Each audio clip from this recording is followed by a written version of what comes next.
ஏமா ரம்ஜான் நோன்பு இருந்து கொண்டாடுறாங்க? ரம்ஜானோடைய நோக்கமே ஏழைகளோட பசிய போக்குறது தாண்டா.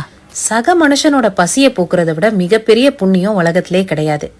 ஆனா அதை செய்யறதுக்கு முதல்ல பசி தாகம்னா என்னங்கிறத அவங்க தெரிஞ்சிருக்கணும். இல்லைன்னா அவங்க கொடுக்கற தானம் இருமாப்புடையதா இருக்கும்.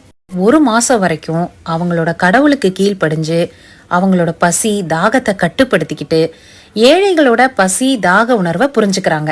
அதுக்காக தான் பாப்பா நோன்பு இருக்காங்க. அது மட்டும் இல்லை பாப்பா, ரம்ஜான் அன்னைக்கு தங்களால் முடிஞ்ச ஆடையோ அல்லது மாடையோ அல்லது ஒட்டகத்தையோ 3 பங்கா பிரித்து நண்பர்களுக்கு 1 பங்காகவும் ஏழைகளுக்கு 1 பங்காகவும் மீத இருக்க 1 பங்கை அவங்களுக்கும் எடுத்துக்கிடுவாங்க.